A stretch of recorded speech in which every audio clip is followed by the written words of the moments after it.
आज कैथल पहुंचे हैं, क्या विषय है, क्या उद्देश्य है? सबसे पहले तो मैं अपने साथियों और अपनी ओर से आप सभी प्रेस के साथियों का यहाँ हार्दिक अभिनंदन करती हूँ, स्वागत करती हूँ। यह प्रेस वार्ता एक बहुत ही गंभीर विषय को संपूर्ण हरियाणा के समक्ष रखने के लिए बुलाई गई है। विषय है बेरोजगारी। माननीय मुख्यमंत्री श्री मनोहर लाल खट्टर जी व माननीय उप मुख्यमंत्री श्री दुष्यंत चौटाला जी को न प्रदेश के युवाओं की कुछ पड़ी है, न उनकी बेरोजगारी दिख रही है, न पीड़ा दिख रही है, न दर्द दिख रहा है, न कुछ दिख रहा है, ना ही वे इसका समाधान करना चाहते हैं। वे शुतुरमुर्ग की तरह रेत में सिर छुपाकर ये कहना चाहते हैं कि कोई समस्या ही नहीं है, ताकि उन्हें कोई समाधान ना करना पड़े। आती हूँ विषय पर, बेरोजगारी। सबसे पहले देश की स्थिति बताऊंगी 3 बिंदुओं में। पहला, वित्त वर्ष 2023 में प्राइवेट नौकरियों में 30% की गिरावट हुई है। दूसरा, स्टार्टअप निवेश में 36% की गिरावट। व तीसरा, सरकारी नौकरियों में 30 लाख पद खाली। ये बड़ी भयावह स्थिति है देश की। आते हैं हरियाणा के ऊपर। हरियाणा में और भी बुरा हाल है। पिछले 2.5 से 3 सालों से यदि हम CMIE centre for monitoring of Indian economy के आंकड़े उठाकर देखें तो हम 37.4% बेरोजगारी पर खड़े थे जनवरी 2023 में। पिछले 2.5 से 3 सालों में हम हमेशा ही 20 से 25% का आंकड़ा बेरोजगारी का क्रॉस करते आए हैं, जो कि बहुत भयंकर है, भयावह है। ऐसे में 2019 से कोई भी बड़ी भर्ती का न होना अपने आप में युवाओं के ऊपर एक बहुत बड़ा अत्याचार है। अब इलेक्शन आने वाले हैं तो वो आनन फानन में बड़ी बड़ी भर्तियां लेकर आ रहे हैं, बड़ी बड़ी घोषणाएं कर रहे हैं, और ये घोषणाएं ना अत्याचार हैं। सच बताऊं कैसे, 2019 से सभी बड़ी भर्तियां यह कहकर रखी गई कि CET के अंतर्गत करवाया जाएगा। CET क्या है? Common eligibility test. Common eligibility test एक अम्ब्रेला टेस्ट की तरह होगा, जैसे कि ग्रुप सी की सारी भर्तियां, जैसे कि चाहे वो टेक्निकल हो, नॉन टेक्निकल हो, 12वीं बेस्ड हो, ग्रेजुएशन बेस्ड हो, उन सभी को एक कॉमन एग्जामिनेशन के थ्रू लिया जाएगा, वो है CET। इसका कुछ प्रारूप यूं रहेगा कि CET पहले एक पेपर लिया जाएगा, उसको जो क्वालिफाई करेगा उसका दूसरा पेपर लिया जाएगा, फिर डॉक्यूमेंट वेरिफिकेशन होगा व फिर रिजल्ट दिया जाएगा। अब CET का पहला पेपर 5 व 6 नवंबर 2022 को 4 शिफ्ट में लिया गया। 11,22,000 युवाओं ने इसके लिए आवेदन किया। CET का रिजल्ट 10 जनवरी 2023 को आया, जो कि पब्लिक डोमेन में नहीं डाला गया। यह है अपारदर्शिता का पहला उदाहरण। जो सरकार पारदर्शिता चिल्लाती रहती है, उन्होंने इतना बड़ा रिजल्ट पब्लिक डोमेन में क्यों नहीं डाला? 11,22,000 लोगों ने आवेदन किया था ना, पहली चीज। दूसरी, 3,59,000 अभ्यर्थियों ने यह पेपर उत्तीर्ण किया। प्रश्न पत्र में त्रुटियां थी। त्रुटियों के लिए अभ्यर्थियों ने प्रति प्रश्न 100 रुपए देकर उन्होंने अपने ऑब्जेक्शंस लगाए, लेकिन रिवाइज्ड की को सार्वजनिक नहीं किया गया, ना ही रिजल्ट दिया गया। ये था अपारदर्शिता का दूसरा बड़ा उदाहरण कि आप प्रति प्रश्न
लेकिन मुझे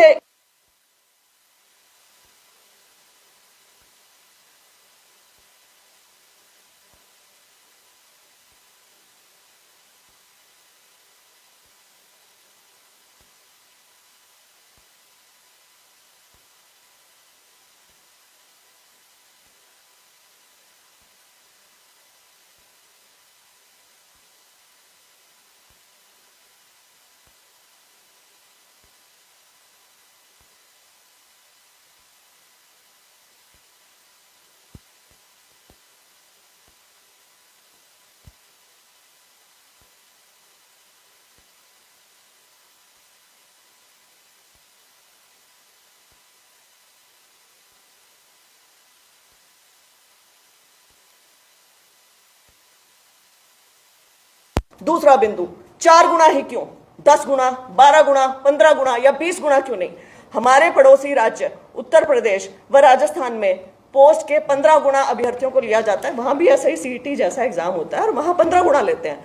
हरियाणा में जहां बेरोजगारी का दंश झेल रहा है, सबसे ज्यादा बेरोजगारी है, वहां 4 गुना का क्यों? सेंटर में भी जितने एसएससी बैंकिंग के एग्जाम होते हैं वहां 10, 12, 15, 20 गुना लेते हैं, लेकिन हरियाणा में 4 गुना क्यों रखा है? तीसरा महत्वपूर्ण बिंदु, टेक्निकल पोस्ट है जैसे जेई है या सैनिटरी इंस्पेक्टर है या जेएससी है या असिस्टेंट लाइनमैन है, आर्किटेक्चर असिस्टेंट है, इन सबको एक नॉन टेक्निकल पेपर सीईटी से कैसे आंक रहे हैं आप?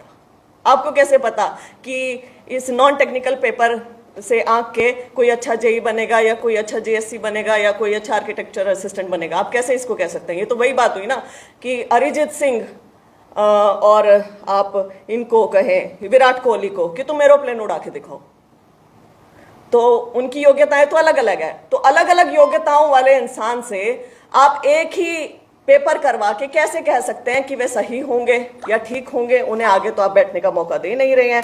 इन्होंने क्या किया, 12th based, graduation based, engineering वाले, मेडिकल वाले सभी से एक पेपर दिलवा लिया और उनसे अब आगे उनकी पोस्ट का, मान लीजिए जेई की यदि 10 पोस्टें निकलती हैं तो 40 बच्चों को ही अलाउ किया जाएगा, क्योंकि पोस्ट का 4 गुना लेना है अगला एग्जाम देने के लिए। लेकिन जेई की क्या पता योग्यता रखते हो 10,000 बच्चे, तो कहां जाएंगे बाकी के बच्चे? क्या करेंगे वो बेरोजगार बच्चे? आपसे क्या मांग रहे हैं? पेपर में बैठने का मौका, और इसे चैलेंज कर चुके एग्जामिनेशन से पहले कोर्ट में भी।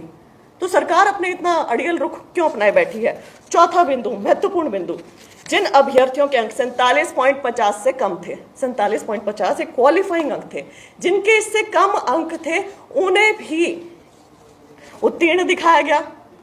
38 अंक वाले को, 40 वाले को, 42 वाले को, 45 वाले को उत्तीर्ण दिखाया गया है। क्यों?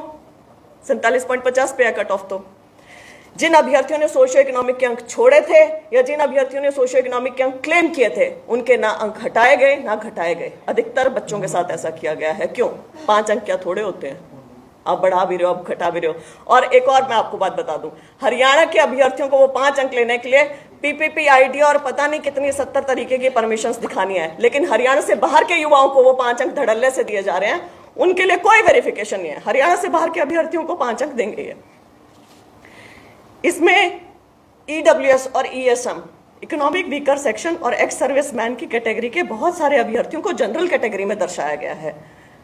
क्या करें वो अभ्यर्थी? ये चीजें चेंज करवाने के लिए क्या कोर्ट जाएं? क्योंकि वो कमीशन के धक्के तो खा चुके हैं। आप इन चीजों को चेंज नहीं करेंगे तो एक जो योग्य बच्चा है वो बाहर निकल जाएगा, रह जाएगा। फेक सोशियो इकोनॉमिक अंकों का बहुत बड़ा इशू है। बहुत सारे अभ्यर्थियों ने फेक सोशियो इकोनॉमिक के अंक ले रखे हैं। अब इस रिजल्ट के आधार पे यदि उनको 4 गुना में ले लिया जाता है तो जो असल बच्चा होगा वो कहाँ जाएगा? उसको कहाँ रखेंगे आप? और जो नॉर्मलाइजेशन का आपने फॉर्मूला लगाया वो कैसे लगाया है? कितने अंक किसके बढ़ाए, कितने अंक किसके घटाए, नॉर्मलाइज्ड अंक कितने थे और रॉ अंक कितने थे, ये सब बताएं। लेकिन वही है ना कि ये अपारदर्शी सरकार है, केवल पारदर्शिता के नारे लगाती है, कुछ नहीं करती है। इसमें 5वां बिंदु, बिना रिजल्ट रिवाइज किए, बिना रिवाइज किए दिए इन्होंने क्या किया? पीएमटी, फिजिकल मेजरमेंट टेस्ट का रिजल्ट जारी कर दिया। फिजिकल मेजरमेंट टेस्ट का शेड्यूल जारी कर दिया। शेड्यूल क्यों जारी किया जब आपने पहले चीजें ही चेंज नहीं की थी? और उसमें भी भयंकर त्रुटियां मिली हैं। त्रुटियां कैसी मिली कि इन्होंने क्या किया कि जिसके कट ऑफ से कम अंक थे, यदि मैं डिप्टी रेंजर की बात करूं 76 थे, तो 71 वाले को बुला रहे हैं, 68 वाले को बुला रहे हैं। क्यों बुला रहे हैं? पब्लिक डोमेन में वो चीज आ गई थी, बच्चे आपसे खींच के ले आए थे कोर्ट से, तो वहां बच्चे मिलान कर रहे हैं, लेकिन बुला रहे हैं। या तो ये इनकी इनएफिशिएंसी है या चालाकी है, ना उसे ठीक कर रहे हैं, ठीक करने का नाम लेते हो तो। इसमें 6ठा बिंदु इंपॉर्टेंट, पीएमटी में फिजिकल मेजरमेंट टेस्ट में एक बड़ा विचित्र चीज सामने देखने को आई कि महिलाओं की चेस्ट नापने का प्रावधान इसमें दिया गया है, जो कि गलत है। हमें यहाँ पे जरूरत नहीं है उस चीज की। हरियाणा में हमारी जितनी लॉ एंड ऑर्डर की यहाँ पे पोस्ट है हरियाणा में, चाहे वो आपकी डीएसपी है या कांस्टेबल है या एसआई है, पुलिस की पोस्ट, या हम सेंटर में देखें आईपीएस है या सेंट्रल पुलिस ऑर्गेनाइजेशंस हैं, वहां पे महिलाओं की चेस्ट नहीं नापी जाती है। एंड आई एम सॉरी, महिलाओं की चेस्ट नहीं होती है, ब्रेस्ट होती है। तो उसमें मैनिपुलेशन का पूरा पूरा खतरा है। आप किसी भी उस पैमाने को ऊपर नीचे करके किसी बच्ची को बाहर निकाल सकते हो, और वो कोर्ट भी नहीं जा सकती है, क्योंकि इस चीज के साथ सोशल स्टिग्मा जुड़ा आता है। तो जरूरत क्या है आपको? जम्मू एंड कश्मीर में नहीं कराते हैं, एनडीए में नहीं कराते हैं, पुलिस की ऑर्गेनाइजेशंस में नहीं कराते हैं। आप क्यों करा रहे हैं? जब ये इस मामले ने तूल पकड़ा और जब इस मामले के ऊपर बहुत ज्यादा बड़े बड़े विपक्ष के नेताओं ने भी बोला, तब सरकार का ये रुख था। उन्होंने कहा कि ये तो 1998 से रूल चला आ रहा है, पिछली सरकारों ने चला रखा है, हमने थोड़े चलाया, इसलिए हम भी नहीं हटाते हैं। तो ये बड़ी बेवकूफाना स्टेटमेंट लगी मुझे, और पल्ला झाड़ नीति के तहत लगी कि आप क्यों पल्ला झाड़ रहे हैं? आपको यदि गलत लगता है तो आप इसे चेंज करें। हाँ, मिलिट्री में इसको नापा जाता है लंग कैपेसिटी जानने के लिए, लेकिन लंग कैपेसिटी जानने के और भी तरीके हैं, और हमारे यहाँ पे जरूरत ही नहीं। हमारे यहाँ फॉरेस्ट कितने हैं बताए जरा, फॉरेस्ट मिनिस्टर बताए कितने % फॉरेस्ट है, और डिप्टी रेंजर की नेचर ऑफ जॉब क्या है? ये सवाल मैं उनके ऊपर छोड़ती हूँ कि वो इस चीज को बताएं। तो हमारे यहाँ पे आवश्यकता नहीं है, वो हटा सकते हैं, यदि उन्हें गलत लगता है तो हटाना चाहिए, इसे नहीं कैरी ऑन करना चाहिए। तो यहाँ मैं आप सबके माध्यम से एक चीज बोलना चाहती हूँ कि युवाओं की स्थिति बड़ी गंभीर है। युवा करे तो क्या करे, जाए तो कहाँ जाए? कट ऑफ से कम अंकों वालों को बुला लेते हैं, कैटेगरीज चेंज कर देते हैं, इतनी सारी भर्तियां हैं, लेकिन बच्चों को 32,000 ही लगाने हैं ना। बच्चों को देने दो पेपर, क्यों नहीं अलाउ कर रहे हो? होप क्यों छीन रहे हो उनसे?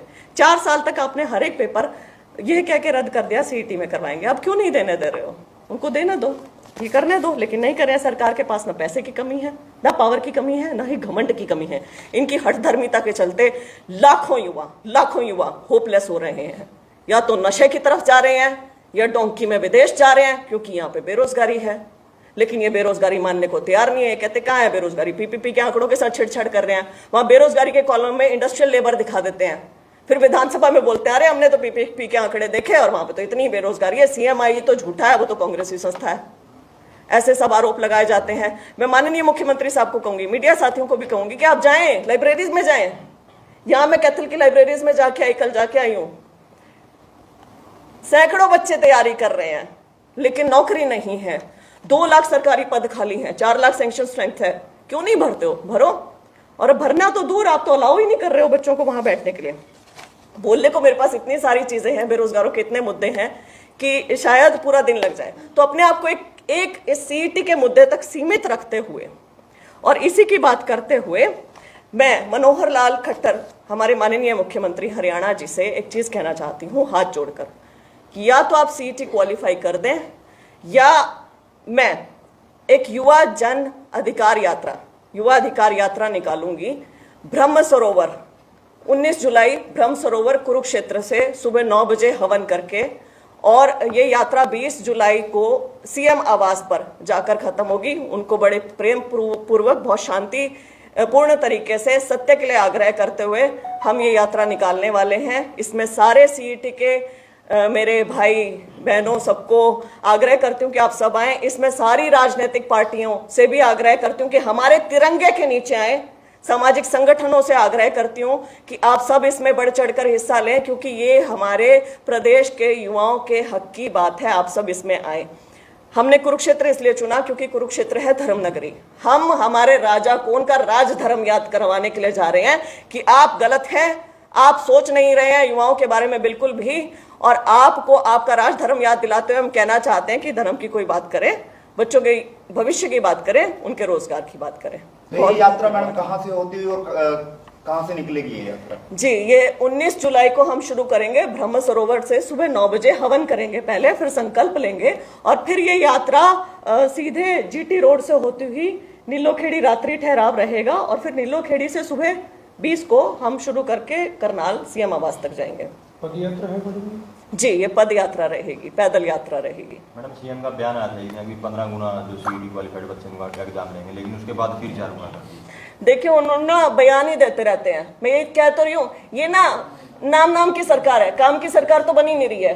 15 गुना लेंगे, 8 गुना लेंगे, अगला सीईटी करवा लेते हैं, फिर उनको भी साथ जोड़ लेंगे, फिर कहते हैं नहीं 4 गुना ही लेंगे। तो ये बार बार बयान ही बदल रहे हैं, बस बच्चों को आस देते हैं, तोड़ देते हैं, आस देते हैं, तोड़ देते हैं। इसके रिगार्डिंग आपने किसी एजुकेशन इंस्टीट्यूट में भी बच्चों से अपील की है कि हमारे साथ इस यात्रा में शामिल हो? मैं आपके माध्यम से पहली अपील कर रही हूँ। कल मैंने कुरुक्षेत्र भी अपील की है, खैर, लेकिन यहाँ कैथल भी मैं ये अपील करने के लिए आई हूँ।